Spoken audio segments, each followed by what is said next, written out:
Intermediate పరీక్ష ఫలితాలలో జంగారెడ్డిగూడెం వికాస్ విద్యా సంస్థల విద్యార్థులు అత్యుత్తమ ఫలితాలు సాధించారు. సీనియర్ బైపీసీలో ఎం గీతా చరణ్ 984 మార్కులు, ఎంపీసీ విభాగంలో విఎస్ ప్రజ్ఞ 982 మార్కులు, ఎంఈసీలో ఎం కీర్తి జగదీపిక 920 మార్కులు సాధించి ప్రథమ స్థానాలలో నిలిచారు. అదేవిధంగా జూనియర్ ఎంపీసీలో ఆర్ నీలి మేఘన 460 మార్కులు, పి వరుణ్ 454 మార్కులు, ఎం రమ్య 433, కె పవన్ సూర్య 425 మార్కులు సాధించారు. ఈ సందర్భంగా వీరిని కళాశాల డైరెక్టర్స్ కత్తుల విష్ణుమోహన్, దాకారపు గణేష్ అభినందించారు. సాధారణ విద్యార్థులతో అసాధారణ మార్కులు సాధించిన ఘనత వికాస్ విద్యా సంస్థలకే దక్కిందని తెలిపారు.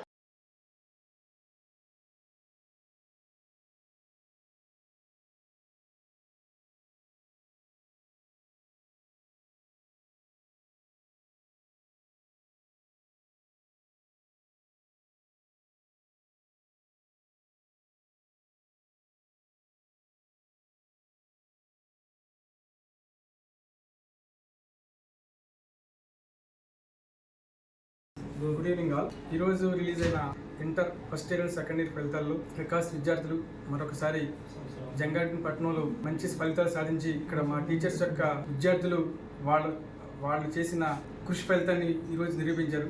ఆల్రెడీ జేఈ మెయిన్స్ 2024 ఫస్ట్ ఫేజ్లో ర్యాంకింగ్స్లో జంగారెడ్డిగూడెం టౌన్లోనే కాకుండా 98.97% సాధించి జంగారెడ్డిపట్నానికి ఏ విధంగా అయితే మంచి పేరు తీసుకొచ్చారో ఈరోజు ఇంటర్మీడియట్ రిజల్ట్స్లో కూడా మంచి పేరు తీసుకొచ్చారు కాలేజీకి. ఎంఈసీలో టౌన్ ఫస్ట్గా నిలిచి జయదీపిక మరొకసారి ఇక్కడ నుంచి జంగారెడ్డిగూడెం పట్టణంలో ఈ కేటగిరీలో మరొకసారి టౌన్ ఫస్ట్గా నిలిచింది. ఎంపీసీ బైపీసీ నుంచి కూడా 987, 984 మార్క్స్ తోటి మంచి రిజల్ట్స్ ఇచ్చి పిల్లలు జంగారెడ్డిగూడెంలో వికాస్కి మంచి స్థానం కల్పించినందుకు మా స్టాఫ్ అందరికీ విద్యార్థులకు కృతజ్ఞతలు.